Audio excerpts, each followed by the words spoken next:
Selamat malam sahabat pembelajar, kita berjumpa kembali di seminar online yang diadakan oleh Indonesia Belajar. Indonesia Belajar adalah sebuah media untuk belajar yang berisi tentang motivasi, inspirasi, dan juga pengetahuan yang disampaikan oleh para narasumber terbaik. Hadir dalam platform mobile aplikasi yang dapat Anda download di Google Play Store dan juga di App Store. Dapat juga klik di website kami indonesiabelajar.id. Baik sahabat pembelajar, sudah hadir di tengah kita Pak Beben. Selamat malam Pak Beben. Selamat malam Legita, selamat malam Indonesia Belajar. Gimana Pak kabarnya? Kabarnya baik, Alhamdulillah. Harus selalu dibikin ngejazz, selalu dibikin baik. Jadi keadaan apapun kita harus bisa nge-groove dengan keadaan. Kalau di musik tuh musik nge-groove ya. Jadi menyesuaikan diri dengan keadaan. Luar Gitu. biasa ya Pak. Alhamdulillah. Gita sendiri gimana baiknya Legita? Aku baik, Baik begini-begini aja. ya. belum Belum ada. belum ada yang ajak keluar Pak. Gitu ya. Jadi covernya masih aman ya, covernya Masih ya. aman Pak. Masih kosong. Kosong ya. Oke. Oke, baik sahabat pembelajar, tema seminar kita malam hari ini adalah Swing to Bebop. Apa sih perbedaan tentang swing to Bebop, bebop? bebop ya, kita bacanya bebop. Bebop. Oke. Bebop. Nah, Oke, kami ingatkan kembali bagi sahabat pembelajar yang ingin bertanya bisa langsung chat di room ini atau sahabat pembelajar bisa langsung membuka mic dan kameranya. Bagaimana sih penjelasan tentang swing to bebop? Silakan Pak. oke. Sekali lagi selamat malam semuanya. Malam. Ya, salam Malam, Kak Ben. sejahtera. Assalamualaikum warahmatullahi wabarakatuh. Waalaikumsalam. Dan Waalaikumsalam. selalu bersyukurlah kepada Allah, Zat ya, yang menggerakkan hati kita untuk terus ada dalam kebaikan, terus kemudian menggerakkan hati kita untuk selalu belajar. Karena kalau bisa Iqra ini belajar harus sampai mati, sampai napas tak berhembus lagi, ya kan? Kita harus terus meningkatkan kualitas. Nah, terus makin umur bukan makin nggak harus belajar, makin umur harus makin belajar. Nah, jadi pertama kita sesuai dengan agama masing-masing. Kita kalau Muslim minimal Bismillahirrahmanirrahim. Kalau yang lain silakan ya. Jadi biar kita selalu melakukan ini atas namanya, atas nama Tuhan.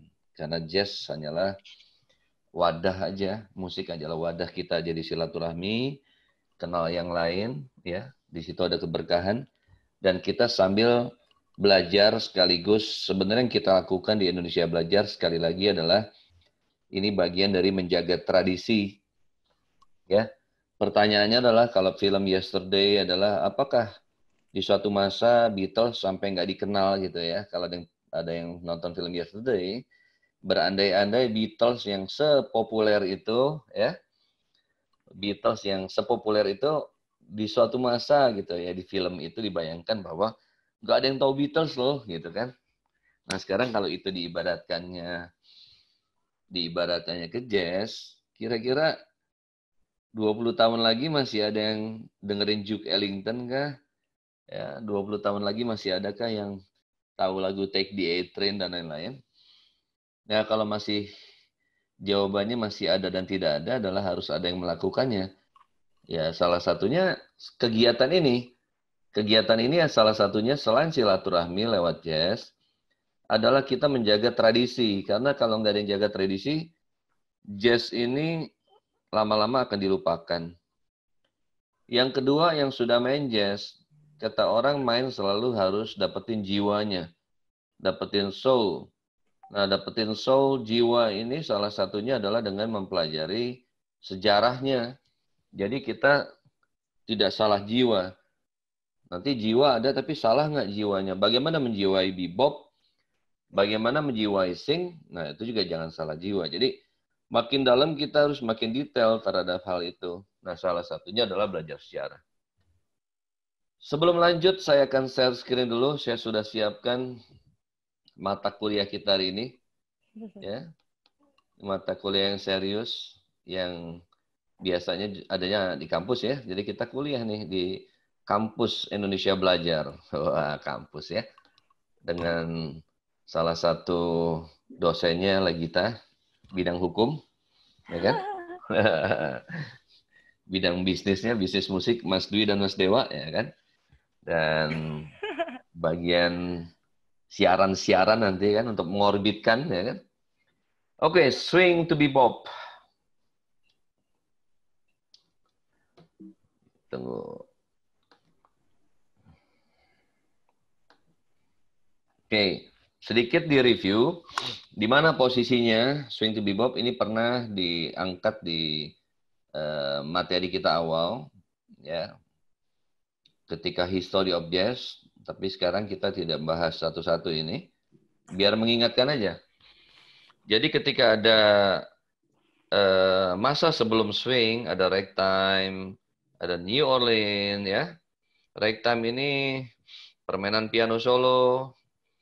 New Orleans adalah pesta panen, perayaan-perayaan.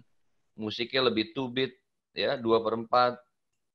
Belum pakai drum, belum ada drum set penuh. Nah, kemudian setelah era perbudakan sudah selesai, ya, kemudian ini selesai, kita masuk ke zaman kejayaan jazz. Zaman kejayaan jazz di mana musik jazz, swing menjadi komoditi hiburan. Jadi di era swing, jazz menjadi mainstream. Mainstream artinya adalah menjadi seakan-akan kayak jadi popnya gitu loh. Di mana-mana orang main swing, ya, main swing di mana-mana. Baik itu di radio, di klub-klub, dimanapun musik selalu ada swing. Dansa-dansa, orang Amerika suka dansa-dansa dengan swing. Jadi swing ini ada dansanya. Dan swing ini adalah, sekali lagi tadi sudah menjadi mainstream.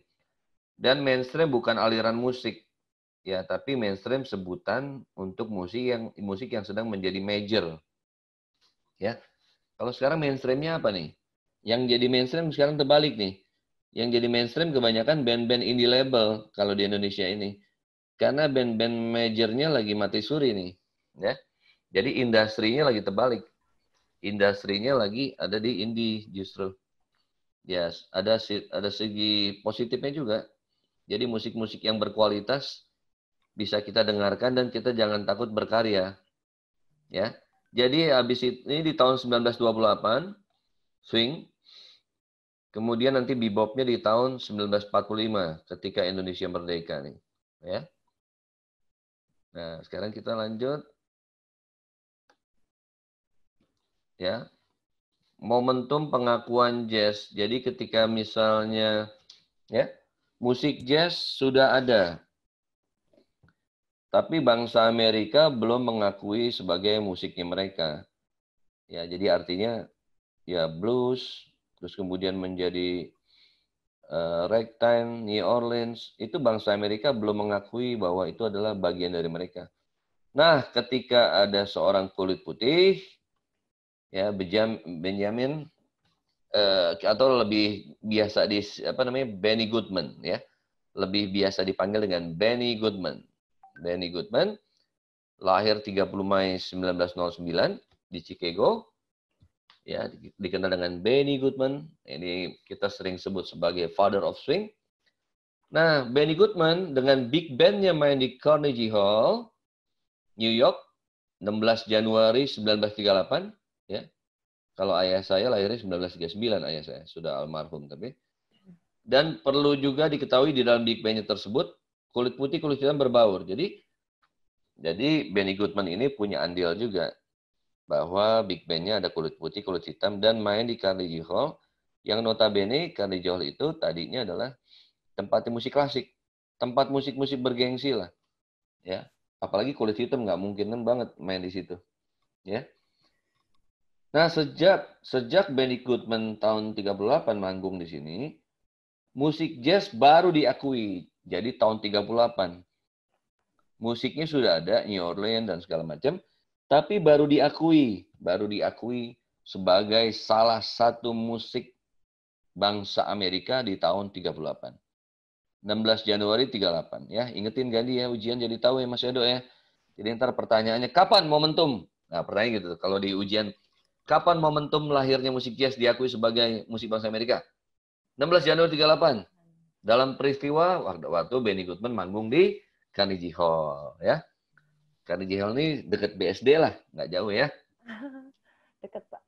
Dekat ya, dekat The Bridge. Oke. Selanjutnya seputar swing nih ya. Fakta-fakta seputar swing. Ya, dia masa. Ini kalau 2845 artinya bukan berarti sekarang nggak ada yang mainin swing, tapi ini masa kejayaannya, masa keemasannya. Pertama, musik swing itu dance music. Ya, jadi orang Amerika tuh suka dansa-dansa dan musik swing ini buat ngiringin dansa. Dan jangan lupa, musik jazz awalnya adalah musik instrumen. Ya, instrumental ya. Belum tentu ada vokalnya. Jadi musik ada yang dansa. Nanti setelah ada mikrofon baru ada yang nyanyi. Sebelumnya sih ada juga yang nekat-nekat nyanyi, cuma suaranya harus kuat.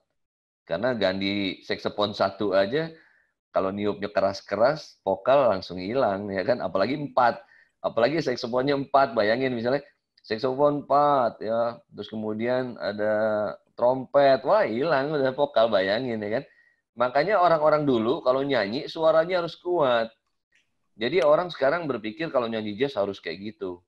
Wah, nyanyi jazz harus berat-berat, kuat, ini. Bagus sih, bisa kalau bisa kayak itu bagus. Cuma di zaman itu memang harus gitu. Ya kan? Karena kalau nggak gitu ketutup nyanyi di big band. Ya. Kemudian pertama dance music ya. Terus awal pemunculannya, nah ini ada 2 pendapat. Jadi kapan sih swing itu mulai dianggap swing muncul kapan? Pertama tahun 28. Pada saat Jelly Roll Morton, ya, ini di Legend 2000 muncul Jelly Roll Morton mengeluarkan album Georgia Swing Kansas City Stomp.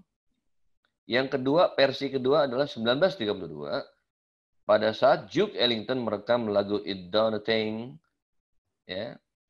Nah, saya ambil yang 28 sesuai dengan buku 101 Jazz judulnya yang sudah pernah diterjemahkan dalam bahasa Indonesia, Memahami Jazz judulnya. Itu diambil dari 101 Jazz. Waktu itu saya mengusulkan kepada Gramedia. Ketika Gramedia bertanya, Mas Beben buku apa yang bagus diterbitin ya? Ya karena saya punya misi memperkenalkan jazz. Jadi kita harus berjuang di radio, berjuang di buku, berjuang di workshop. Saya bilang nih, ya, buku 101 Jazz bagus. Karena apa? Nggak terlalu tebal. Orang biasanya kalau ketebalan males bacanya. Bukunya nggak terlalu tebal, tapi lengkap. Genre ada, lifestyle ada, semuanya ada. 101 Jazz judulnya. Ntar di grup saya posting ya. Nanti yang belum masuk grup, daftar aja ke Mbak Endah. Ya, jadi biar nanti saya posting di situ bukunya. Buku aslinya. Terus orang kulit putih mulai memainkan musik jazz dalam era swing. Karena sebelum era sebelumnya, ya bahkan jangan bicara blues, kok nggak ada orang kulit putih main blues. Kalau di era blues ya, kalau sekarang banyak. Kalau kalian tahu zaman itu, wah rasis begitu kuat. Mereka tidak akan bercampur putih dan hitam. Ya. Ada orang kulit putih baik mau nyampur, tadi musuhin sama kulit putih. Jadi sampai kayak gitu. Terus orang kulit putih mulai memainkan musik jazz dalam era swing. Salah satunya diantaranya adalah Charlie Barnet, pemain saksofon. Nah, jadi tahu nggak tuh Charlie Barnet? Itu kuno banget itu. Kuno banget. Di zaman yang pasti Dead Cross saya belum lahir. Hah? Cuma sampai Charlie Parker saya tahunya. Charlie Parker di era bebop ya. Yeah. Ini Charlie Barnet. Terus kemudian Big Band. Awal penyebarannya ya, jadi dia big band, jadi swing ini cenderung big band, ya. Jadi ini eranya big band swing ini. Awal penyebarannya jazz di New Orleans, formasi pertama gini, New Orleans Jazz itu biasanya 8-9 orang. Nah, kemudian berkembang nih di era swing menjadi 13-16 orang. Nah, Benny Goodman dijuluki Father atau King of Swing, berjasa menyelenggarakan jazz pertama kali di Carnegie Hall, tempat konser musik yang tadi saya ceritakan tadi ya. Dan beliau juga berani mendobrak sistem rasial dan mendirikan big band yang anggotanya terdiri orang putih dan hitam. Maka ini baik nih, Benny yang baik. Benny Goodman ini, nanti ada filmnya. Dulu di KJK pernah tuh ada acara nonton bareng ya. Ya, judulnya Benny Goodman Story. Judulnya Benny Goodman Story. Nah, kalian tahu tuh di situ tuh. Kenapa dia milihnya klarinet gitu kan. Nah, terus kemudian cerita dia. Pokoknya nanti diperankan sama bintang film di era itu. Ya. Nah, ini tokoh-tokohnya nih. Duke Ellington, Benny Goodman, Glenn Miller, Count Basie, Benny Carter, Lionel Hampton, Gene Krupa. Beberapa tokoh musik lainnya. Coba ada yang tahu Gene Krupa main apa nih?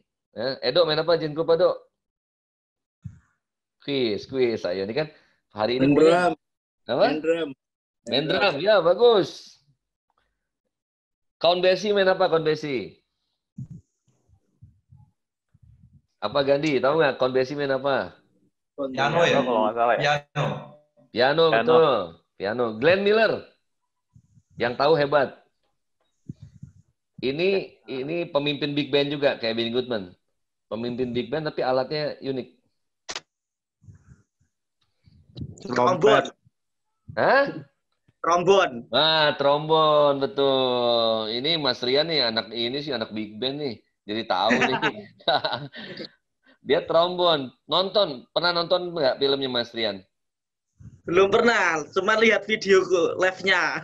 Nah, kamu nonton filmnya Benny Goodman Story. Belum pernah. Dan yang kedua ada lagi film Glenn Miller Story.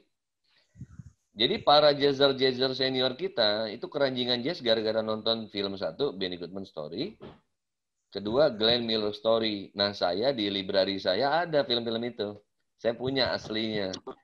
Sengaja saya beli karena dulu nggak ada YouTube ya. Jadi saya supaya anak-anak KJK dan murid-murid nonton, saya hunting. Cuma saya gara-gara ini saya harus punya dulu ya zaman DVD baru keluar tuh, saya harus punya 2 DVD.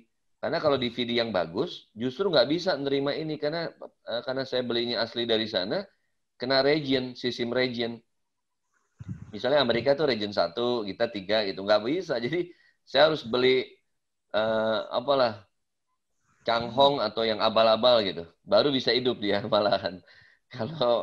Kalau pakai misalnya Sony rada bisa, LG gitu, terus Samsung nggak bisa. Regionnya beda tuh beda region. Itu kalau beli asli hati-hati gitu. Aslinya asli banget. Untung nggak kebanjiran yang itu. Oke, karakteristik musik swing. Swing dalam big band musiknya di aransemen. Jazz memang improvisasi. Tapi big bandnya harus di aransemen. Kacau kalau enggak. Ada 4 trompet, 4 trombon, 4 saxophone, alto, tenor, dan segala macam. Nah, itu bagian-bagian itunya di aransemen. Tapi nanti ada bagian solo. Nah, di situ nggak di aransemen. Jadi ada bagiannya nanti. Ya. Dan makanya pemimpin-pemimpin big band itu mempelajari orkestrasi biasanya. Mereka mempelajari orkestrasi. Ya. Jadi big band musiknya di aransemen. Swing ini. Tetapi bukan jazz kalau nggak ada solonya, Pak. Tak ada solonya tetap. Swing pada umumnya adalah musik saxophone. Kalau New Orleans lebih brass sebelumnya. Kalau saxophone di sini nih mulai populer. Meskipun era awal jazz, saxophone belum termasuk sebagai instrumen jazz. Boleh dibilang setelah 1920, komposisi saxophone mulai lebih dioptimalkan. Ya. Nah, swing dapat mengiringi dansa dan era sebelum Perang Dunia itu orang Amerika memang suka dansa-dansa. Di era itu tuh bukan musik kalau nggak bisa buat dansa. Musik harus bisa buat dansa. Jadi musik pasti ada dansanya. New Orleans ada. Ragtime ada dansanya. Mulai bebop nggak ada dansanya. Ya, terlalu keriting kali ya solonya atau reharmonize atau progresinya aja yang dansa ntar keserimpet pada keseleo kalau dansa bebop. Ya. Improvisasi sudah menjadi bagian komposisi dan dilakukan secara bergantian, ya kan? Nanti berbeda dengan musik pre-swing di masa sebelum swing, ragtime. Kalau swing udah 4/4 ya. Saya kan pernah nyontohin. Kalau swing udah 4/4. Sebelumnya ragtime atau New Orleans lebih 2/4.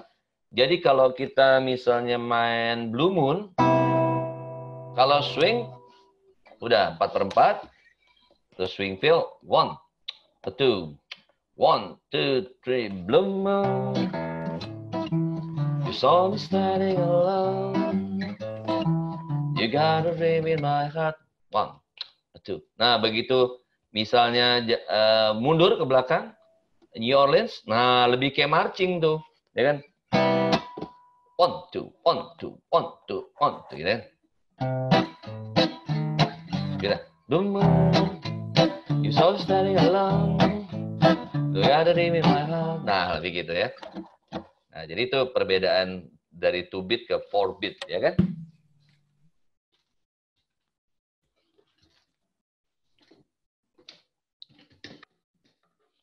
Penekanannya berbeda. Oke, lanjut. Kurang lama Pak mainnya. Kurang lama, sengaja dikit-dikit. Saya tuh suka yang gitu, bikin penasaran-penasaran aja. Ya. Selebihnya bayar per not. Mahal banget ya. Saya bisa bebas dari wabah COVID saya kalau dibayar per not. Oke, swing dalam big band musik. Oke, lanjut. Nah, karena swing boleh dikatakan hampir melanda seluruh bagian Amerika dan sudah dianggap sebagai salah satu kebudayaan Amerika, maka pada era itu musik swing bisa dikatakan sudah menjadi mainstream, ya, disebut mainstream. Jadi kalau ada yang nanya Mas Rian, Rian, kamu main mainstream apa main fusion? Main mainstream apa fusion? Misal di Kudus ada yang nanya gitu. Nah, sebenarnya pertanyaan itu tidak tepat. Tapi mungkin yang dimaksud mainstream itu, mungkin yang dimaksud adalah maksudnya swing gitu kan. Tapi sebenarnya main swing apa fusion. Nah, cuma karena waktu itu swing sudah menjadi mainstream, orang suka nyebut gitu kadang-kadang. Nah, pada era swing, sudah mempengaruhi musik pop, muncul lagu-lagu standar yang biasa dimainkan dalam era itu, dan banyak juga lagu-lagu pop saat itu dimainkan secara swing. Dan lagu-lagu standar ini sangat dikenal oleh masyarakat dunia.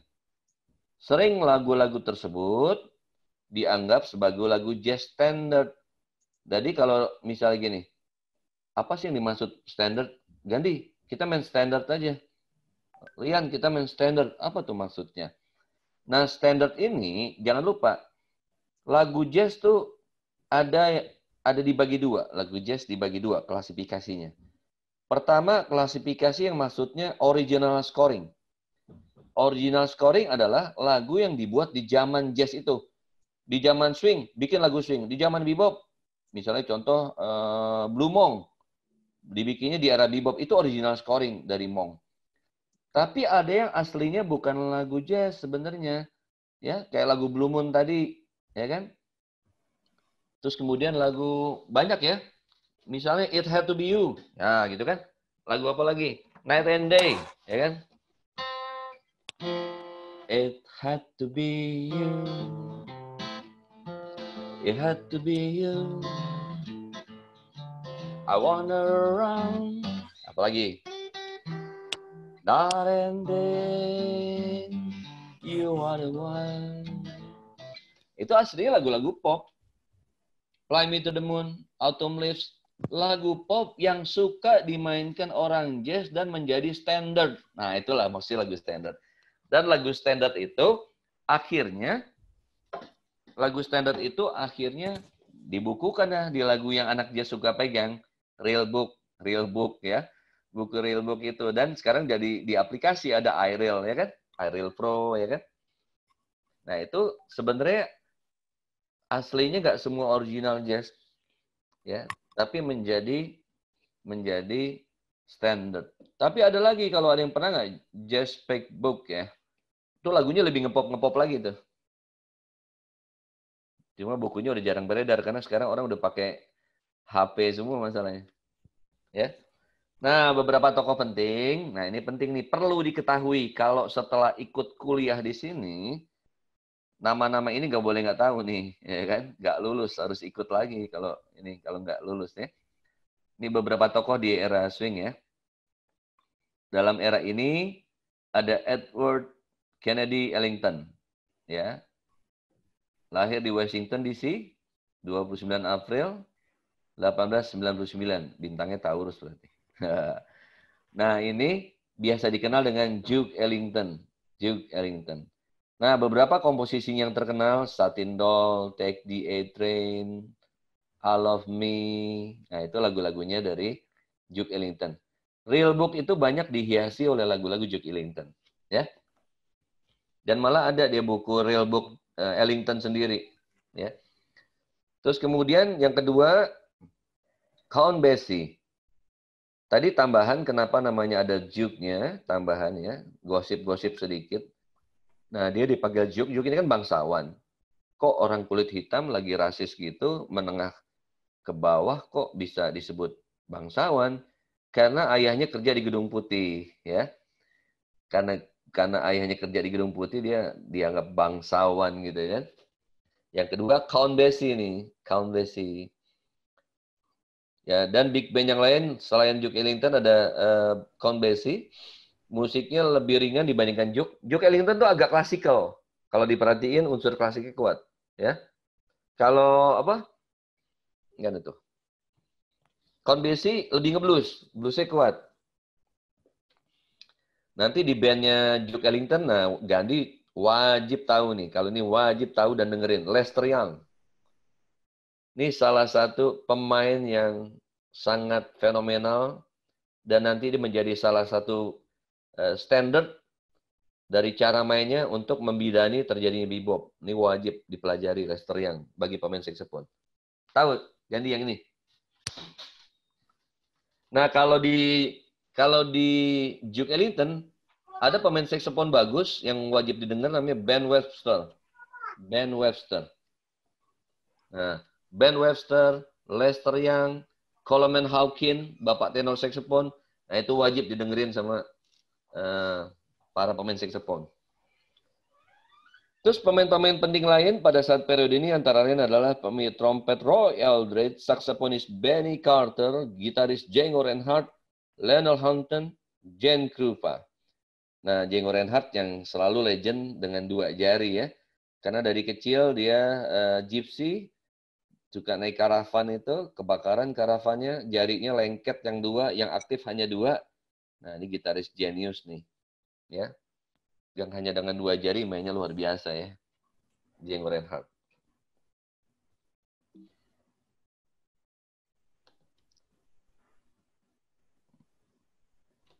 Nah, di sini tadi big band dan swing jazz. Big band yang terkemuka dipimpin oleh Big Duke Ellington, tadi udah saya sebut, ya. Count Basie, Lester Young, nah ini tadi udah sama. Big band. Sebenarnya musik adalah musik, tidak membedakan warna kulit putih atau hitam. Tapi kalau diamati dan cermati, secara seksama ada perbedaan gaya di antara keduanya. Kalau big band kulit hitam, terlihat gaya aransemen harmoninya dalam musik klasik dengan selipan improvisasi yang bluesy. Jadi gini ya, yang kulit hitam tuh lebih ada klasiknya kuat gitu kan. Dan cenderung yang kulit putih malah lebih marchingnya lebih kuat gitu. Tapi nanti yang banyak dipakai untuk dansa tuh big bandnya kulit hitam, ya kan? Nah, yang pasti gini, apapun itu, pemimpinnya mereka, ya, pemimpin mereka mempelajari orkestrasi, ya, mempelajari orkestrasi. Karena untuk mengatur 20 orang itu, ya, mereka butuh ilmu untuk itu. Kalau nggak berantakan ya. Jadi sebenarnya musik adalah musik, tidak membedakan warna kulit, putih atau hitam. Tapi kalau diamati dan cermati, secara sesama ada sedikit perbedaan gaya di antara keduanya. Kalau big band hitam terlihat gaya aransemen yang seperti harmoni dalam musik klasik, orkestra, dengan selipan improvisasi yang bluesy. Tapi kalau kulit putih condong ke pendekatan marching band dan tentunya mereka juga belajar harmoni klasik juga. Tetap ada klasiknya. Ya, boleh dibilang saat itu komposer besar seperti Duke Ellington, Count Basie secara konsisten terus mempelajari sistem harmoni klasik. Nah, jadi mereka mempelajari orkestrasi, ya. Nah, jadi memang era awal musik swing cukup banyak diwarnai ya format big band, Terutama memang disebabkan karena tuntutan entertain makin tinggi. Dan saat itu juga tempat hiburan yang dipenuhi dansa pun sangat membutuhkan big band. Ya, sehingga jadi gini, ini ada orang dansa-dansa ya kan, dansa-dansa, terus kemudian rame suasananya, apalagi kalau belum ada ampli ya, kalau belum ada ampli, jadi nggak mungkin main combo gitu. Jadi karena alasan situasi, karena alasan teknologi dan segala macam, memang membutuhkan big band ya.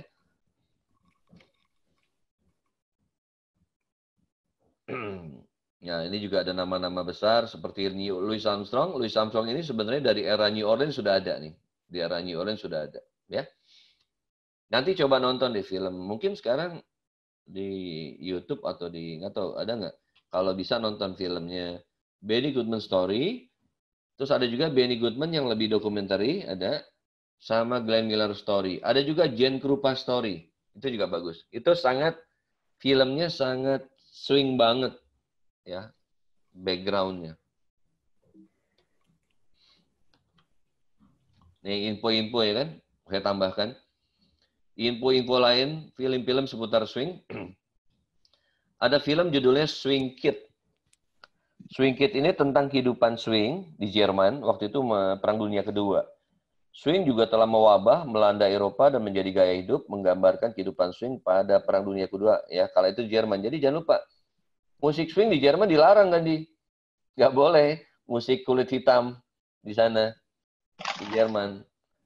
Ya, cukup menarik disimak. Nah, nanti serunya di sini yang jadi siapa Batman itu Christian Bale ya.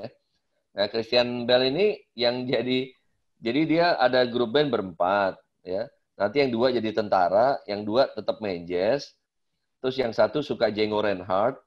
Nanti serunya adalah temennya sendiri nanti dirazia, lagi dansa-dansa swing itu dirazia sama temennya sendiri. Nanti dikejar-kejar tentara Jerman sampai diinjek-injekin jarinya patah dua. Akhirnya mainnya tinggal dua jari kayak Django Reinhardt gitu. Jadi film ini nih seru nih. Obrolan-obrolannya juga seru, Swing Kid. Ini ada di perpustakaan KJK, Swing Kid.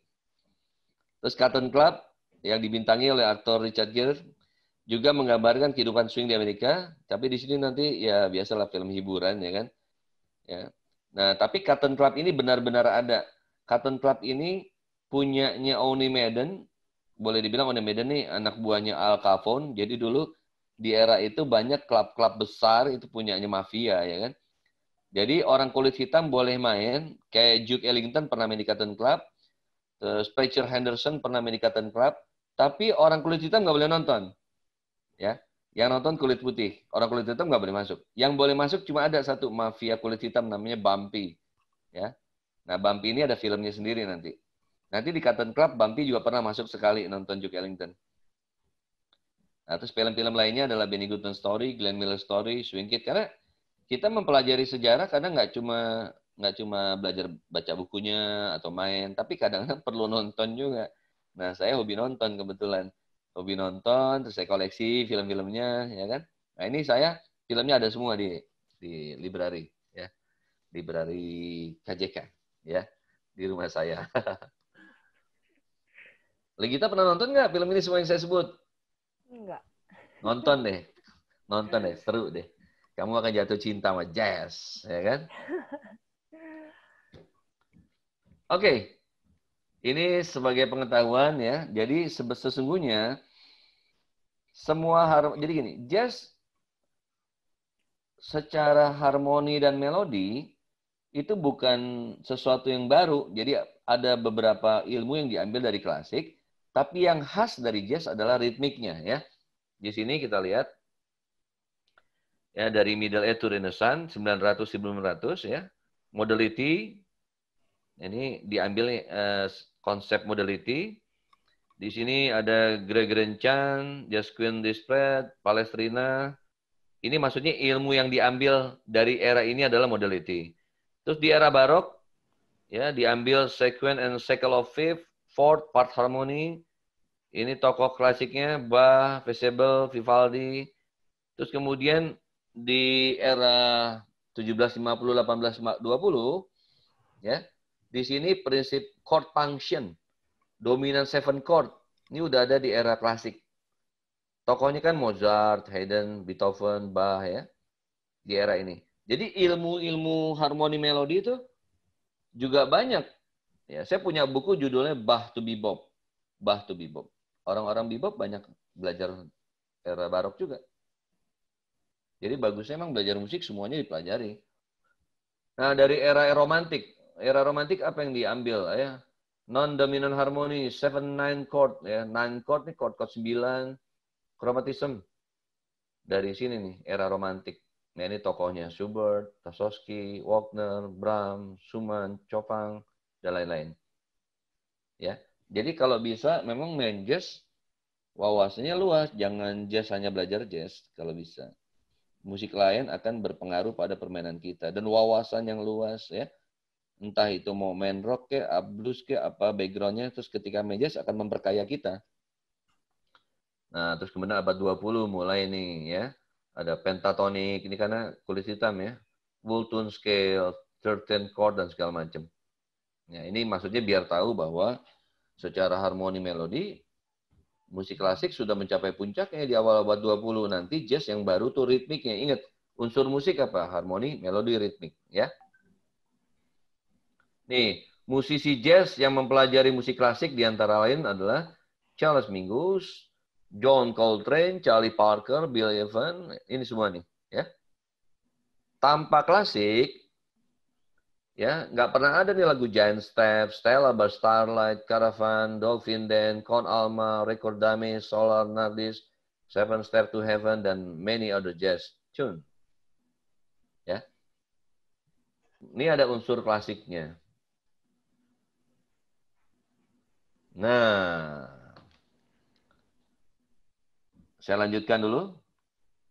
Kita mau mulai masuk ke bebop, tapi saya kasih transisi gini. Jadi, ketika musik swing menjadi bebop, ya, ketika musik swing menjadi bebop, tidak terjadi secara begitu saja, serta-merta mendadak berubah, tetapi sebenarnya sudah ada akumulasi secara perlahan-lahan, sudah ada arah, ya, arah atau sesuatu yang mendahului atau ciri-ciri yang mendahului yang akan terjadinya musik bebop, ya. Nah, secara tidak langsung, gaya permainan bebop itu dimulai oleh 5 tokoh jazz yang di dalamnya sudah mengandung bebop. 5 tokoh jazz terkemuka, yaitu, nah, siapa aja nih? Ricky Firmansyah, Bayu Prasetyo, Sani, gitu ya. Amul.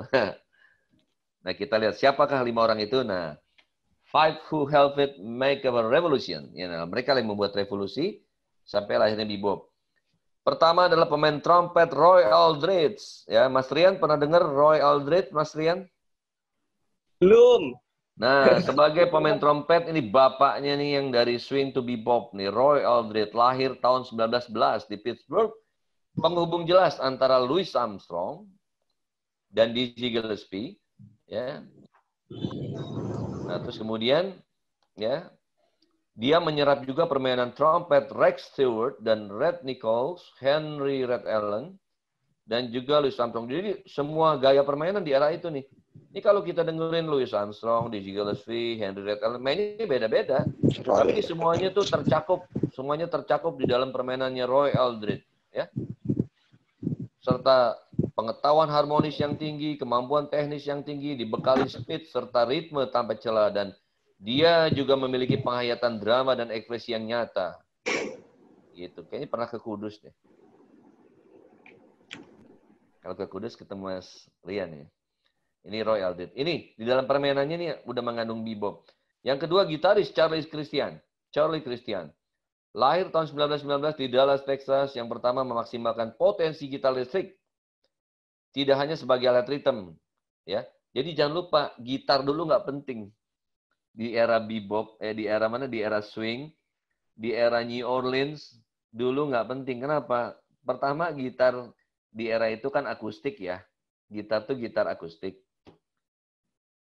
Sama trompet 2 aja ngilang pasti ngeritem. Makanya dulu lebih dipakai banjo di era New Orleans. Karena suaranya lebih nyaring, sederhananya gitu.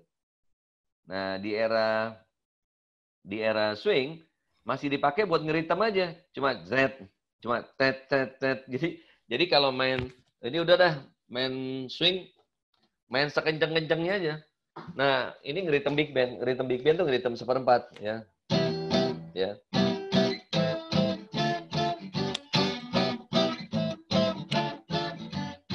Udah kalau ngeritem big band gitu aja. Ya, 4/4. 1 2 3 4 1 2 3 4 1 2 3 4. Jadi itu pun juga belum tentu kedengeran juga kalah sama alat tiup ya. Tapi pertama untuk belajar swing saya biasanya mengajarkan rhythm swing dulu, apa namanya, rhythm 4/4, rhythm big band kadang-kadang disebutnya kayak gitu ya. Nah, terus kemudian dia nih walaupun karirnya berakhir seiring kematiannya, jadi maksudnya karirnya singkat nih. Jadi pada usia, ada yang bilang 26 tahun meninggal, di buku yang lain 21 tahun.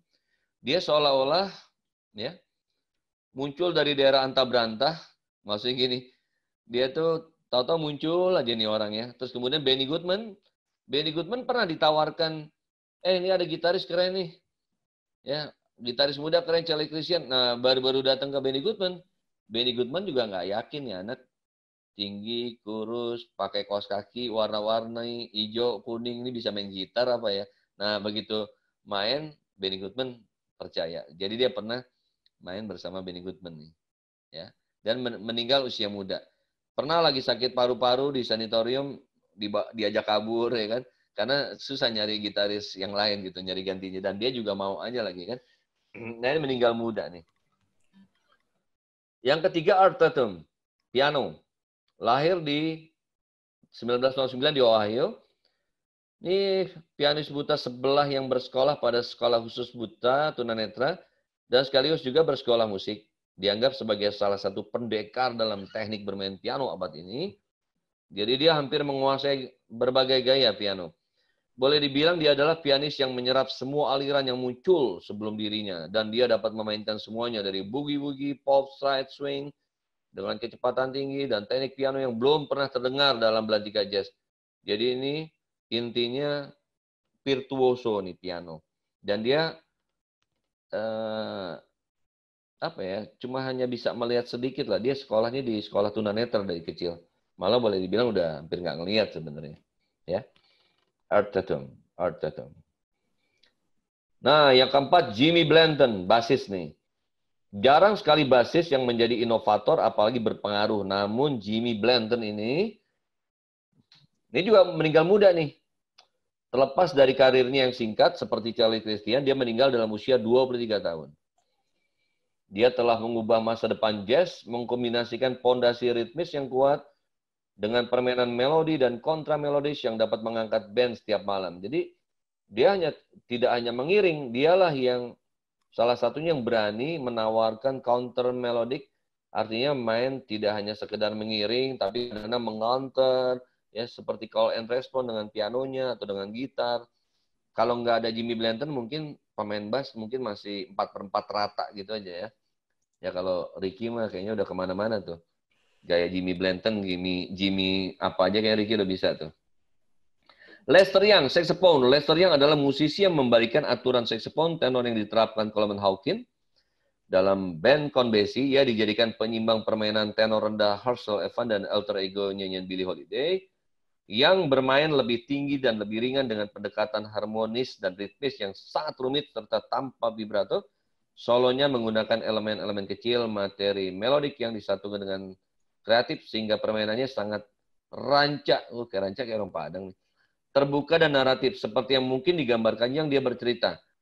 Pengaruh seperti itulah yang membantu terbentuknya bebop dan cool jazz, permainan yang terwakili dengan baik dalam beberapa lagu dalam rangkaian musikal Lester Live-In. Nah, ini dulu, saya kalau festival ya, di mana misalnya, festival jazz, biasanya Lester Live-In jadi nomor pembuka saya nih, biasanya. Lester Live-In, lagu Rhythm Changes, kalau yang belajar musik tahu istilah Rhythm Changes. Dan Lester Live-In ini formnya Rhythm Changes, dan ini lagunya Lester Young. Kalau ada yang tahu Goodbye Pork Pie Head, ada yang tahu lagu itu lagu yang diciptakan untuk ya Charles Mingus yang bikin. Itu lagu untuk ini pada saat Lester Young meninggal. Lagu itu untuk dia, Pork Pie Head. Ini Lester Young nih luar biasa, Lester Young. Ya. Jadi 5 orang, ya. Saya ulang, 5 orang yang menyebabkan terjadinya swing ke bebop: Roy Eldridge, Charlie Christian, Art Tatum, Jimmy Blanton, Lester Young. Nah, di ujian biasanya keluar nih. Ya.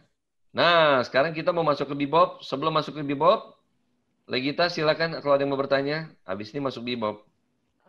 Dari Kak Bayu Oh, nih. bebop. Ya. Ada pertanyaan dari Kak Silakan. Bayu. Mas Beben, apa sih yang menginspirasi mereka bermain dengan up tempo yang sangat cepat? Ini mana Bayu? Mana chatnya? Saya mau baca dengan... Tadi lagi di warteg si Bayu tuh.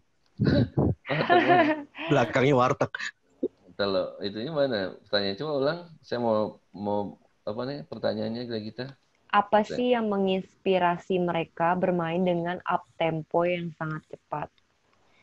Apa yang menginspirasi up tempo? Ini pengertiannya di swing apa bebop nih? Oke, saya anggap aja swing atau bebop. Tapi sebenarnya berbicara soal up tempo itu sebenarnya sesuai kebutuhan. Jadi kan kalau suasana dansa misalnya, suasana pesta sedang meriah, ya orang makin hot, nah saat itu tempo bisa dinaikkan. Jadi apa yang melatar belakangi situasi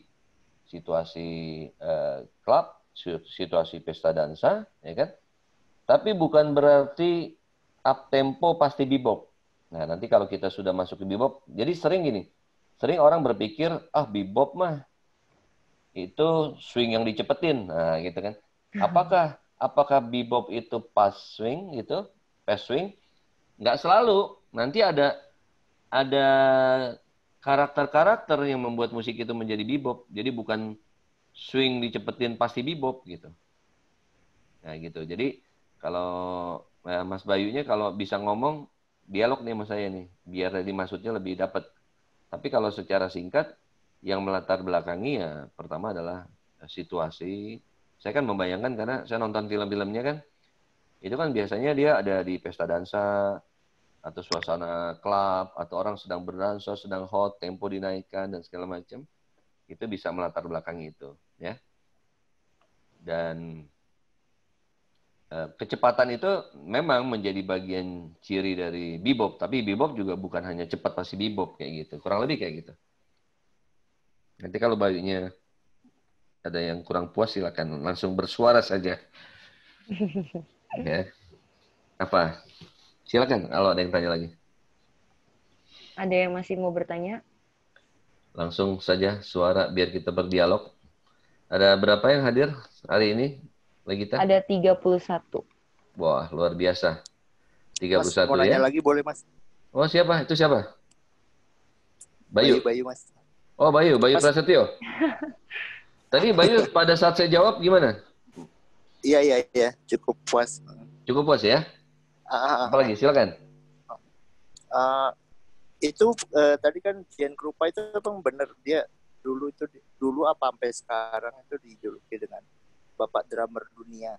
Ya. Nah itu saya masih ragu, simpang siur aja infonya. Nah, kamu harus nonton filmnya Gian Krupa Story. Gian Krupa Story itu memang biasanya nih kalau di big band-nya biasanya kan drummer ditaruh di belakang tuh ya. Dia kadang-kadang ditaruh di depan tuh. Dia memang mainnya entertain banget. Bayu entertain banget. Jadi tekniknya oke, mainnya oke, tampangnya juga oke, ya kan? Kalau nonton film Baksi nggak? Nonton. Nah, Riki tau nggak pacarnya Baksi pernah pacaran sama Iya. Jen Krupa, ya kan? Ini mesti nonton deh Jen Krupa ini. Jen Krupa Story. Ya, mesti nonton. Ya, kadang-kadang ini julukan Bapak ini kadang-kadang tuh bukan selalu paling jago ya, walaupun dia emang jago sih gitu ya. Tapi kadang-kadang memang paling populer ya, Bayu. Jadi Gen Iya, Krupa soalnya ini, ya gimana? nggak ada yang bilang Jen Krupa, ada yang bilang Buddy Rich. Nah itu masih Ya, simpang siur aja di sekitar itu di kalangan drummer. ya memang intinya dua orang itulah yang mengawali atau yang populer di era-era awal ya kan? Iya, iya. Cuma kalau saya lihat Gen Krupa emang lebih entertain ya, lebih entertain, lebih atraktif, lebih mainnya asik banget gitu. Kalau ngeliat Iya. dia main, ya kita terbawa ke dalam atmosfer permainan dia. Dan dia Tapi punya big band. Kenapa? duluan Jen Krupa Buddy Rich, Mas. Nah, itu nanti saya harus lihat kalau mau secara spesifik nanti coba kita lihat di apa. Lahirnya saya agak lupa. Yang pasti kalau Jen Krupa di era swing dia kan udah main tuh sama Duke Ellington segala macam kan. Justru saya film-film yang fenomenal tentang Buddy Rich malah kurang, lebih banyak Buddy Rich di konser aja malah kebanyakan. Tapi kalau Iya, iya. cerita Jen Krupa lebih banyak ceritanya, ya. Kalau saya pikir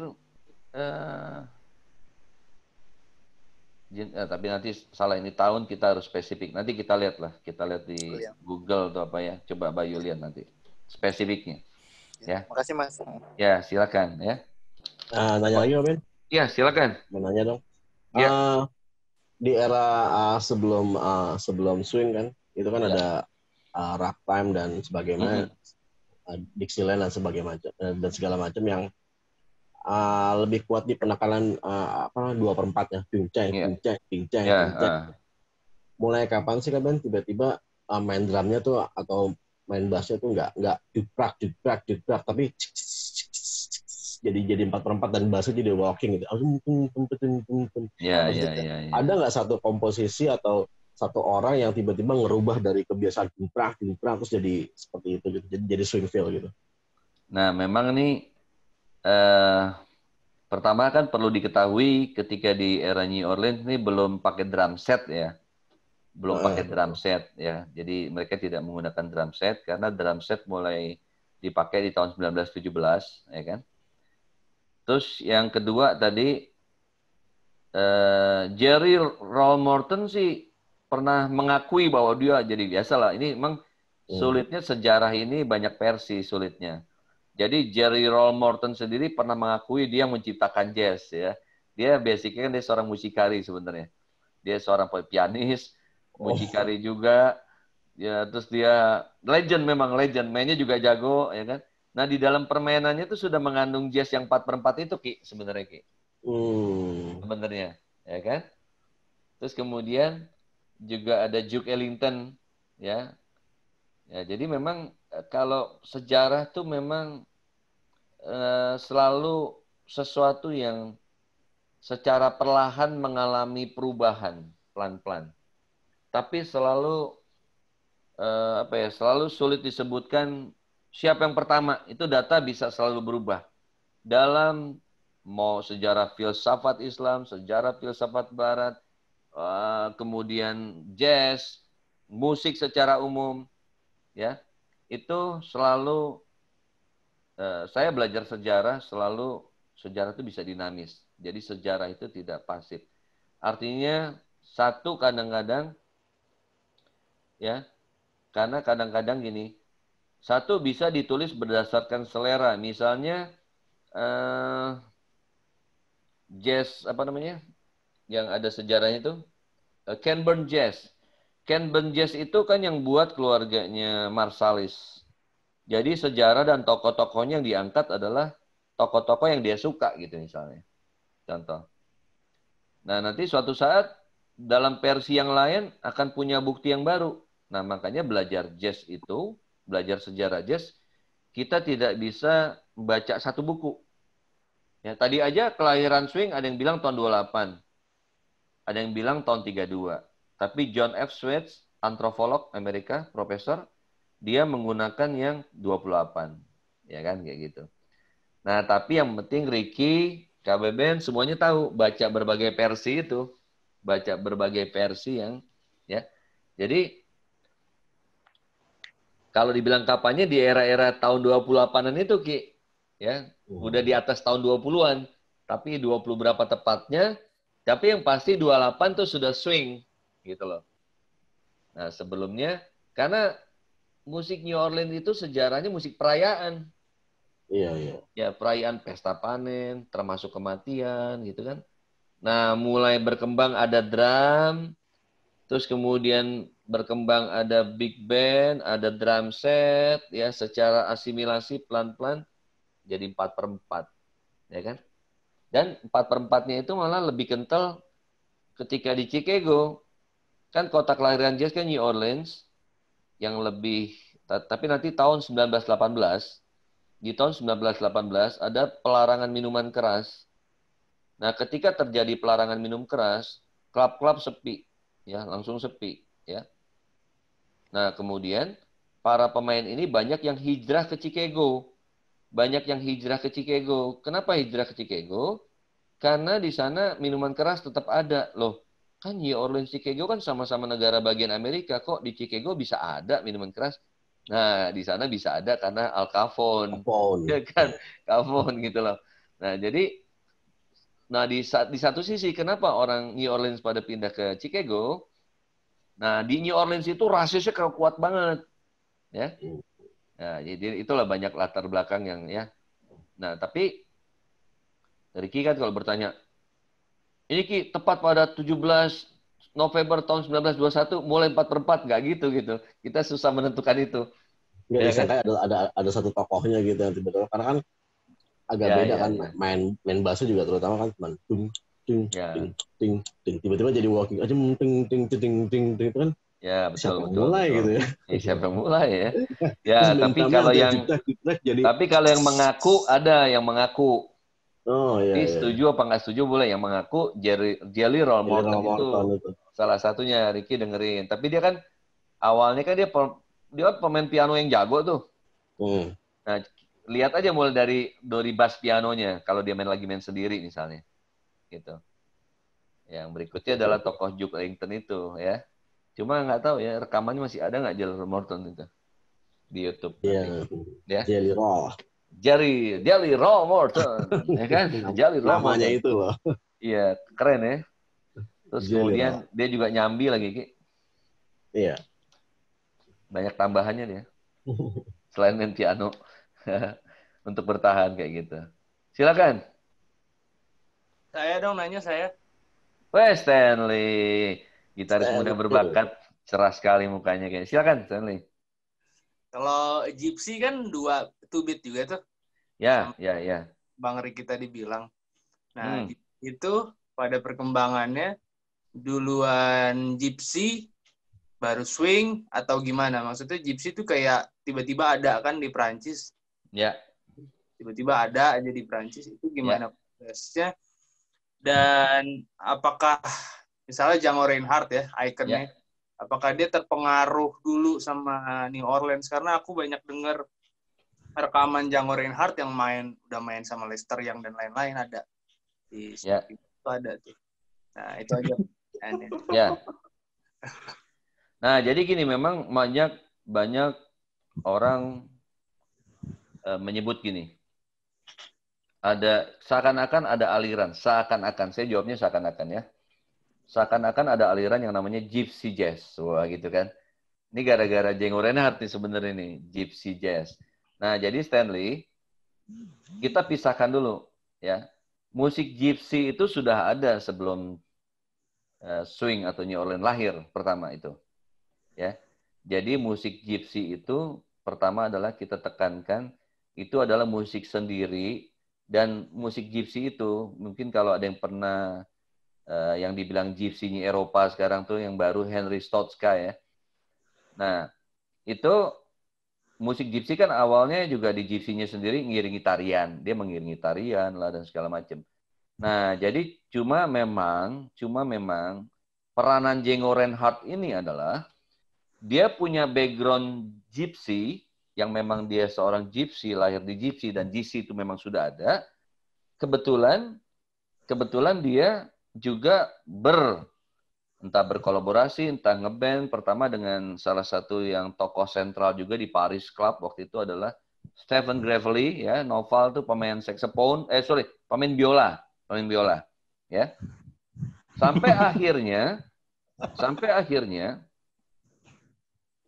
Gypsy di tangan Django Reinhardt atau jazz di tangan Django Reinhardt, di dalamnya terdapat keduanya.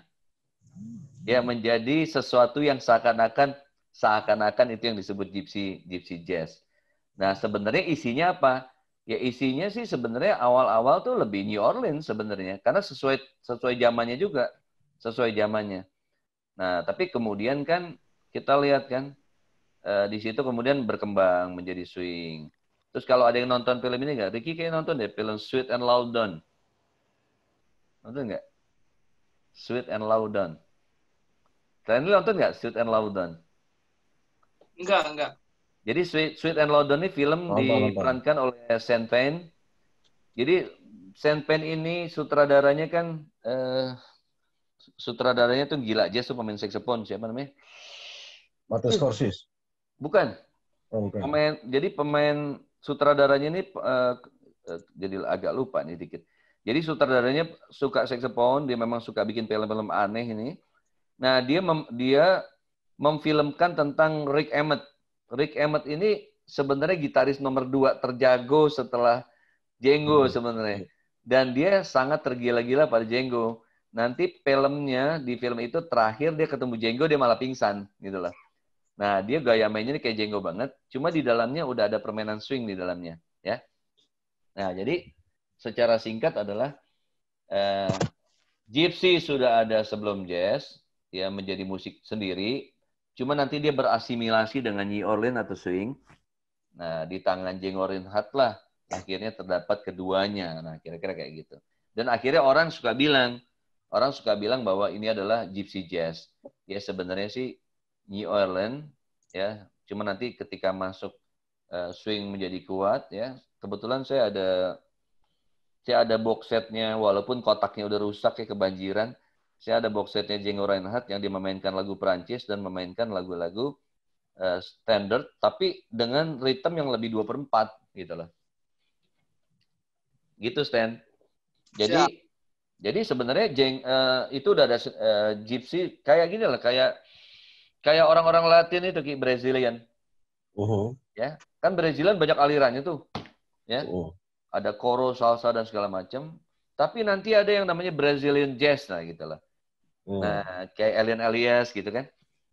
Nah, cuma hebatnya orang sana, dia main swing tapi apa ya, Latin Brazilian itu ke bawah ya. Tapi kita nggak bicara Anthony Charles Jobim ya. Kita bicara Elian Elias. Kalau Jobim kan jelas Braziliannya kental. Ini yang kita bicara soal Brazilian Jazz istilahnya, atau boleh dibilang orang Brazilian yang main swing lah gitu, ya kan? Nah itu biasanya tetap tuh ada hal-hal yang Braziliannya ke bawah gitu gaya mereka. Nah kalau si Django, Gypsy-nya yang kebawa ke dalam New Orleans atau swingnya, ya keduanya saling berpengaruh, saling mempengaruhi. Dan kebetulan mereka mainnya di Prancis, kan di Belgia, Gypsy ke Prancis kan nggak jauh tuh, saling ya. Nanti ada orang Belgia juga yang kebawa tapi nggak ke Prancis, misalnya kayak Toots Thielemans, pemain harmonika, ya sampai akhirnya tinggal di Amerika, ya, itu ya Belgia itu, ya, dia memang bukan orang Gypsy kalau yang Toots Thielemans. Ya, sarjana matematik, kayak gitu. Kurang lebih demikian, silakan. Jam berapa sekarang? Saya selesaikan dulu ya. Jam 9:15, Pak. Oke, saya percepat di bebopnya. Nah, di bebop ini 1945-53, latar belakangnya, saya pernah cerita di History of Jazz. Pertama adalah kondisi suasana Perang Dunia Kedua. Perang Dunia Kedua itu tahun 39 ya, sampai 45. Nah, pertama gini, suasana Perang Dunia, pesta-pesta ya, orang wedding ya. Lagi kita wedding ditunda dulu kalau lagi Perang Dunia ya.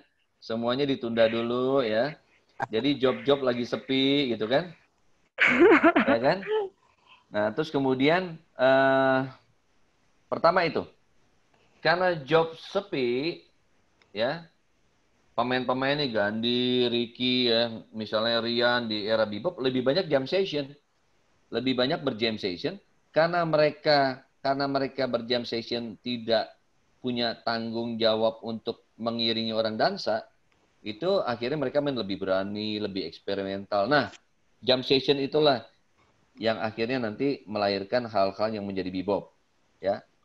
Yang kedua, di era bebop di tahun 45-53, ini bebop adalah bentuk ekspresi kemarahan terhadap rasis. Karena perbudakan sudah nggak ada, tetapi warna kulit ini putih hitam, ini nggak boleh di bioskop ini buat kulit hitam, kulit putih, ini nggak boleh. Jadi pokoknya rasis masih kuat. Nah, bentuk kemarahan itu ya diterjemahkan ke dalam ekspresi musik bebop, ya. Jadi ekspresi dari bebop sebenarnya bukan ekspresi jatuh cinta, ya kan? Ekspresi di situ ada bentuk-bentuk ekspresi kemarahan terhadap rasis, ya. Jadi tadi latar belakang Perang Dunia Kedua, terus lebih banyak jam session musisi, lebih eksperimental, lebih berani, ya, lebih ugal-ugalan kalau kata Stanley, ya kan? Itu melahirkan apa yang terminologi atau teknik-teknik dan lain-lain yang ada di dalam bebop. Yang kedua tadi itu bentuk ekspresi kemarahan. Yang ketiga itu memang seniman kulit hitam mempertanyakan bahwa ini musik kita masa buat dansa doang. Ini musik akan mau dibawa kemana nih? Ya kan? Jadi memang kesadaran untuk mengembangkan musik tersebut. Ya itu nanti jadi tiga hal yang melatar belakangi musik bebop seperti itu, ya.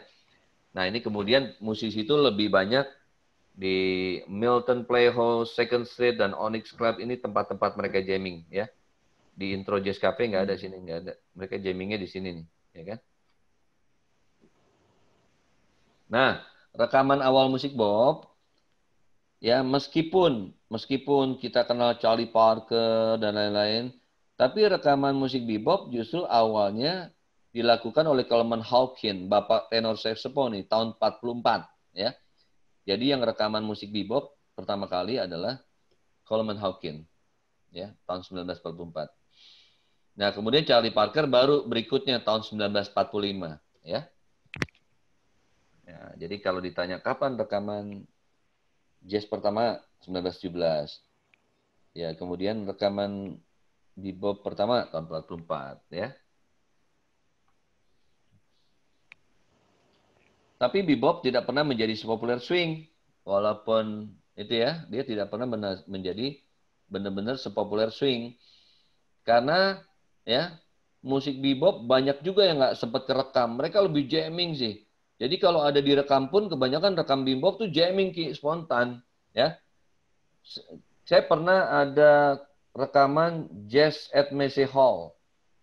Ya, di mana Dizzy Gillespie, Bud Powell, Charlie Parker main berlima. Tahu-tahu ada pertandingan tinju, Joe Louis, yang dua ngilang nonton tinju dulu, tinggal bertiga main, termasuk lagi. Itu ada rekamannya. Bisa begitu rekaman bebop, ya. Karena dulu tinju ya Joe Louis hitam kan bener-bener kayaknya, apalagi kalau bertinjunya sama orang kulit putih, wah rame banget, wajib nonton itu. Tapi lagi reguler kan nggak boleh tinggal, ya kan. Dua nonton tuh, ya. Terus ntar dilanjutin lagi, tinjunya selesai main lagi dia, bisa begitu rekaman. Dan udah pasti nggak tracking, itu spontan, ya. Nah, jadi bebop nggak pernah menjadi populer swing karena banyak musisi bop yang nggak sempat kerekam, sehingga kesannya kurang menyebar. Selain itu, bop memang dimainkan dan diciptakan bukan untuk konsumsi komersial, lebih ke arah yang bersifat musik seni dan syarat idealisme. Ya, tadi ada bentuk ekspresi kemarahan juga. Bahkan kalau boleh dibilang secara gamblang, bop adalah musiknya musisi nih, bukan musiknya penikmat, ya. Jadi kalau misalnya Legita pertama kali pengen kenal jazz, jangan dengerin ini dulu nih. Pernah waktu itu KJK lagi temanya bebop, ya kan. Ada orang-orang pertama kali datang ke KJK pas bebop, udah kusut ya tuh. Kesannya musik jazz kayaknya begitu semua gitu.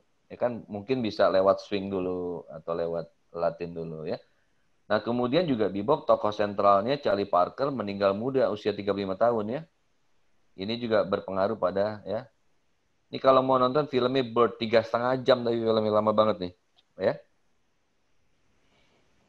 Film Bird ini film tentang Charlie Parker 3,5 jam. Nah, karakter musik bop di sini sedikit ada beberapa perubahan yang terjadi dalam musik bop dibandingkan musik sebelumnya. Selain terlihat lebih spontan dan ekspresif dalam improvisasinya, penggunaan not kromatik yang sudah sangat lazim sering digunakan berbeda dengan musik sebelumnya. Jadi penggunaan kromatik nih lebih ya, lebih syarat atau lebih sering atau lebih berani dipakai di dalam musiknya dibandingkan sebelumnya.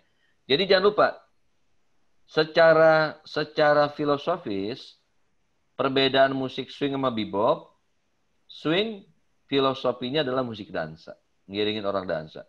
Seugal-ugalannya, sehot-hotnya, serame-ramenya, se-up-tempo-up-temponya, tetap memperhatikan ada yang dansa di depannya. Itu musik swing.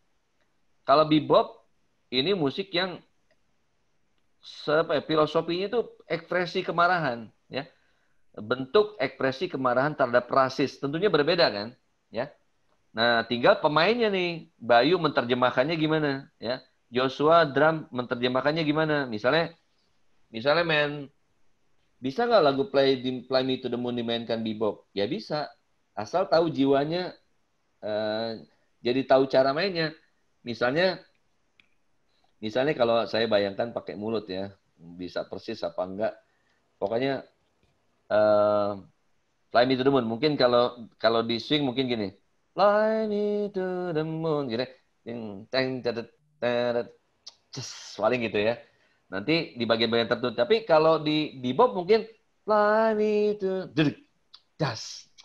Nah, jadi dalam satu bar atau dalam 2 bar ya Bayu boleh berani mengungkapkan hal-hal sesuatu yang satu nggak ngiringin dansa, kedua kasih fill in atau kasih apa sesuatu yang penting tahu konsepnya bahwa itu adalah bentuk ekspresi atau lebih jauh lagi bentuk ekspresi terhadap kemarahan, ya kan?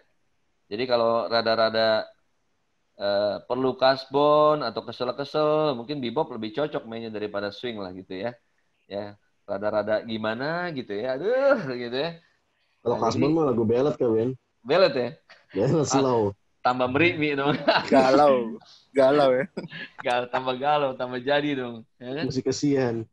Nah, jadi Bayu kalau di dalam nanti setelah tahu ekspresinya adalah ini kemarahan dalam bentuk rasis dan segala macam, tentunya ketika bermain Fly Me to the Moon dengan pendekatan bebop, ya berbeda dengan ketika Fly Me to the Moon dipakai untuk ngiringin dansa. Tentunya Bayu akan menyesuaikan kan pasti, ngerti nggak? Nah, tapi kalau Bayu tidak tahu filosofinya, ini main bebop sama swing sama aja gitu kan istilahnya gitu loh, ya kan? Baru tahu nih Mas. Ya, karena filosofinya itu. Yang satu tuh filosofinya hiburan, mengiringi dansa, ya. Nah, yang bahkan kadang-kadang mulai ada yang nyanyi kalau pas ada mikrofon. Yang satu adalah bentuk ekspresi kemarahan. Waktu itu kemarahannya terhadap rasis, ya. Kalau sekarang terserah kemarahannya terhadap apa. Tapi di situ tentunya berpengaruh pada penekanan-penekanan pada ritmiknya, pada drumnya, pada fill-in-nya dan segala macam. Itu. Ya. Ini banyak ya, bisa dibaca, saya bagikan di grup. Bebop karakteristik di sini ada 26 nih, kalau dibacain satu-satu panjang nih. Apalagi kalau saya bahas satu-satu nih. Ya, misalnya kompleks harmoni Adies ya. Maksudnya kompleks harmoni bisa gitu, bisa begini walaupun mungkin ya. Ini kan D minor 7 ya, saya sering contohin. Ya. D minor 7, G7, C major 7. Nah, gitu kan. Mungkin kalau ngiringin orang dansa ya misalnya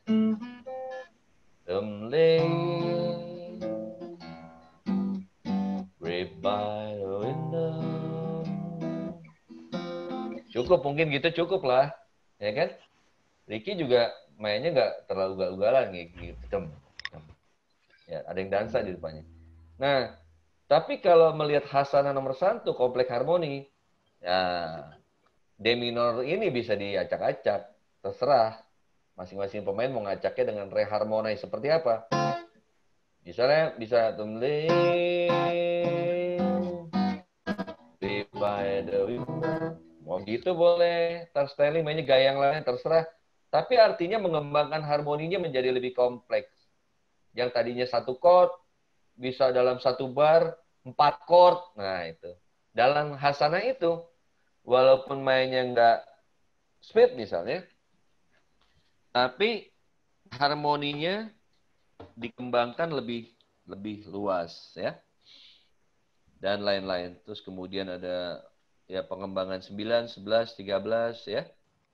Dan lain-lain. Ini nanti tinggal dibaca aja nih. Ini ada 16, ini 26. Bisa juga ada yang nggak terlalu perlu mungkin ya. Tetapi ditulis semuanya ya. Ini ada 26 karakteristik dari ya. Dari bebop. Banyak juga ya. Oke, ini tokoh-tokoh swing tadi ada wajahnya sedikit. Benny Goodman main clarinet, Count Basie piano, Duke Ellington piano, ya kan? Nah, ini tokoh bebop, Dizzy Gillespie, Charlie Parker, Thelonious Monk. Ini pun masing-masing nggak selalu sama mainnya. Masing-masing punya sumbangan. Punya sumbangan untuk musik berikutnya. Charlie Parker khas di ritmik dan harmoninya, di Dizzy Gillespie lebih kemana? Monk kromatiknya yang melahirkan musik-musik progresif, beberapa nih ada yang gaya Monk nih. Ya. Bahkan mungkin King Crimson, Robert Fripp juga kadang-kadang dengerin Monk juga kayaknya nih. Ya. Nah, sekian selesai ya. Silakan. Sekarang kalau ada pertanyaan silakan Legita. Saya serahkan kembali pada Legita untuk bernyanyi ya. Ada mau selingan? Yeay, kita nyanyi. Ore. Asoy. Nah, iya nih. Soy. Ore.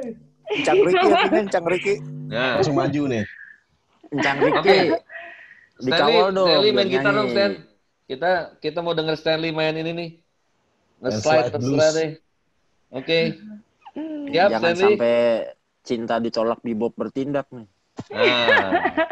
Ini sekarang kita sebelum tanya jawab, kita sesi hiburan dulu. Saya minta Stanley main gitar 1 nomor dengan slide mautnya, slide cinta, ya kan? Dia main apa nih? Mas Bebas. Bebas. Bentar ya. Ya. Habis itu nanti ada Jojo. Ada bangkis tuh. Supaya bangkis. Om Faiz bebangkis. Itu Gandhi. kunci 9 itu banyak itu. Suara. Budi Nugroho, ya kan? Banyak nih. Siapa lagi nih hari ini? Masih ada 29 ya, udah ada yang keluar ya. Rifki siap lagi Mas Rifki nge-rap. Waduh. PR mixing masih banyak PR mixing Om. Ampun. Wah, dahsyat ya kan? Oke. Jojo apa kabar Jo? Oke, kita saksikan dulu Stanley memainkan sebuah nomor yang 2-3 menit aja Ren, Stan. Ini gitaris muda berbakat. Keren nggak? Kedengeran. Saya sih kedengeran saya. Nggak tahu yang lain. Aman. Dengar. Ya, kumis lo nggak kelihatan, Stan. Terangin dikit dong, terangin lampunya dong. Nah, gitu dong. Nah. Ya. Detail ya sampai ke kumis-kumis ya. Oke, silakan. Masih kelihatan, jangan terlalu gelap. Kurang terang kata Legita. Kurang bercahaya. Silakan.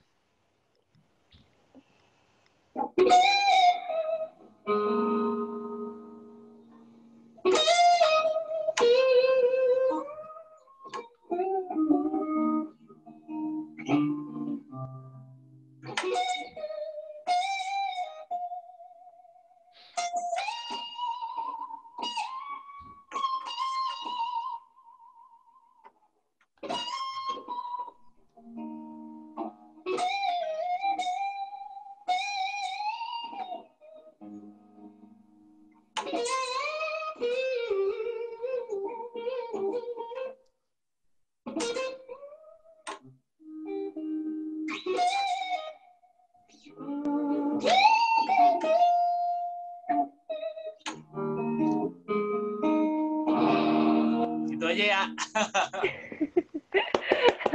Kurang lama. Yay. Hah? Lagi kita mah selalu pengennya demennya yang lama deh. Orang dibilang sebentar mulu mainnya. Ya? Oke, kapan-kapan yang lama ya. Oke, tepuk tangan lo buat Stanley. Ya. Sekarang vokalis nih, siapa nih ada vokalis ini? Ya. Jojo, Noval, Jojo. Noval mau nyanyi? Boleh, Nyanyi Om. silakan. Boleh. Noval nyanyi. Oke. Lagu apa? Mic-nya Om Noval, mic-nya. Ya, ada. Summertime, Om. Summertime, oke. Summertime dari Josh Gershwin dan Ira Gershwin. Ayo kapan-kapan solo drum ya. Ya. Berisik ya, Mas. Gak apa-apa. Kedengeran kan, Om? Kedengeran? Man. So hush, little baby, don't you cry.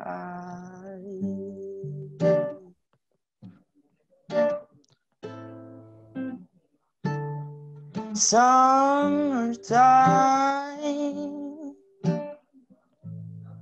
and the living they say.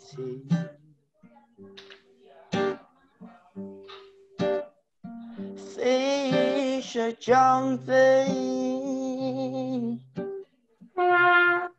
and the garden is out.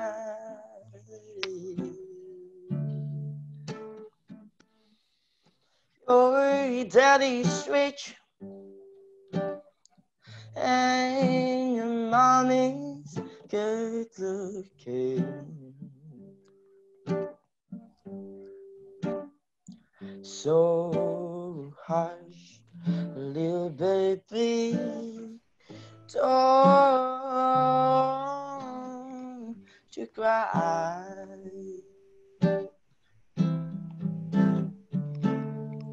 When off this morning, you're gonna rise up and sing, and you spread your wings, and you take to the sky. Till the morning, you're gonna rise up and sing.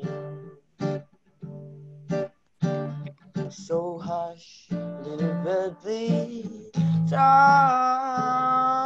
you cry.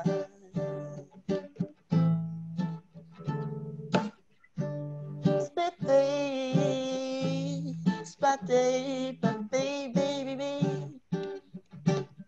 spatty, spitting them down there, sitting down, baby. When off this morning, you're gonna rise up and sing, and you'll spread your wings, and you'll take to the sky. When off this morning, you're gonna rise up and sing. So hush, little baby, don't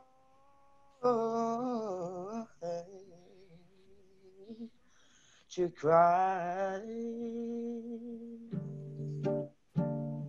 Ain't a bad day, but Papa, hey,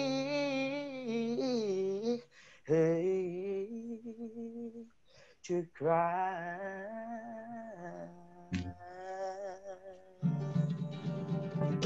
Thank you.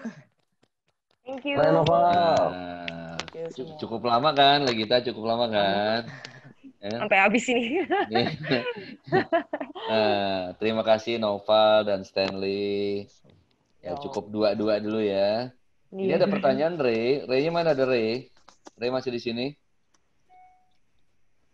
Nah, Ray bertanya soal apakah Bossa Nova tadi, soal Bossa Nova, nih Bossa Nova pertanyaannya Ray, ya.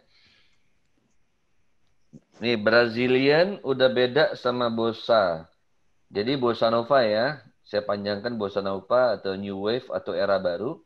Nah, bossa nova adalah salah satu aliran di dalam Brazilian jazz, Ray. Jadi di dalam Brazilian jazz nanti ada berbagai aliran. Salah satunya ada bossa nova. Bossa nova ini mainannya Jobim, di mana Jobim suka dengan klasik juga, suka memangsurkan unsur klasik di dalam Brazilian-nya, dan nanti melahirkan lagu-lagu yang kita kenal dengan The Girl from Ipanema, Corcovado, Home Sensitive, dan segala macam. Itu salah satu aliran di dalam Brazilian. Ya, nanti Latin dibagi 3, ya, secara umum Afro-Cuban, Brazilian, dan Latin.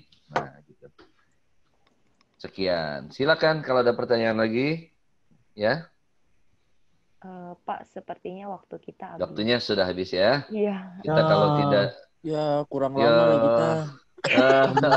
Kurang lama bener. Ini biar sudah lewat. Ini emang nggak pernah ini ya, nggak pernah puas ya. Ketawa, sumpah. Nggak pernah puas emang nih. Padahal udah cukup terang nih. Udah terang lama. Ini udah terang banget nih, udah kinclong banget nih. Oke. Salon. Yang Ricky ke salon dulu tadi padahal. Risa, apa kabar ya kan? Rianto, terima kasih ya. Sama-sama Bang Ben. Terima kasih, ini teman filsafat saya nih. Ilmunya nih Bang Ben. Sama-sama. Ya, ini anak-anak didiknya suruh dengerin ya kan? Siap nanti setiap Selasa. Bang Ben. Ya, insya Allah ada manfaatnya ya. Insya Allah ada manfaatnya. Oke, terima kasih atas kehadirannya. Terima kasih soal mau menyimak ya. Menyimak adalah pintu spiritual. Menyimak adalah pintunya ilmu ya. Kadang-kadang kita dikasih kuping 2 justru adalah agar kita lebih banyak menyimak ya, memperhatikan, dan jangan lupa belajar sampai mati. Belajar apapun ya. Dan didahului juga dengan bismillah atau atas nama Tuhan. Artinya kita belajar apapun karenanya ya kan. Allah adalah maha ilmu, Tuhan adalah maha ilmu. Ya, siapa yang mendekati ilmu dan terus belajar makin mendekat kepadanya. Jadi ilmu Allah begitu luas. Musik, filsafat, komputer, apa aja itu ilmunya Tuhan semua. Ya. Jadi kalau belajar sesuatu, jangan tanggung-tanggung. Ya. Jangan pernah berkata bahwa saya sudah tua nggak mau belajar. Justru makin tua harus belajar. Karena bisa jadi mungkin ya kita nggak pernah tahu yang namanya waktu, umur itu sisa berapa tahun nggak tahu. Kita nggak pernah, itu rahasia Tuhan. Jadi ya kita nggak pernah tahu ya. Misalnya ada filsuf umurnya lahir tahun 1900, meninggalnya tahun 2002, 102 usianya ya kan. Bikin buku pertama kali umur 60, baru bikin buku 60 ya kan.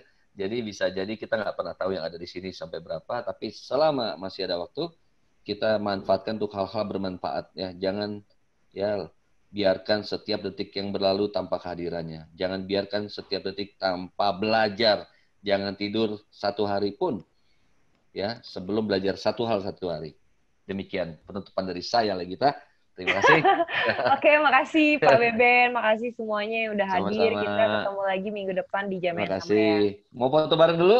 Iya, foto. Ya, yang terang Ki nih, foto bareng yang terang. Iya, ya terang. kan? Yang gelap-gelap dibuka videonya semua, ya kan? Jangan lupa. kelihatan Bang Ricky. Ya, biar Unjuk kelihatan gigi. nama ya. Unjuk gigi ya. Unjuk gigi, terang. Yang terang saya udah terang kan? Giginya ditunjuk. Oke, Mas 1. Ilham apa kabar? Mas Ilham ya, apa kabar? Thank you sudah mau hadir. Thank you. 1, 2, 3. Oke, sekali lagi ya. Satu kali lagi. Bebas. Halaman berikut. Nah, Bebas gimana Ki? bebasnya udah lewat Ki nih, halaman berikutnya Ki. 1, 2, 3. Oke, makasih. Thank you, sama-sama. Dadah. Sama-sama. Om Beben. Thank you semua. Bobon Cang Ricky. Kayaknya cocok. Ini 2R kayaknya cocok banget nih 2R nih.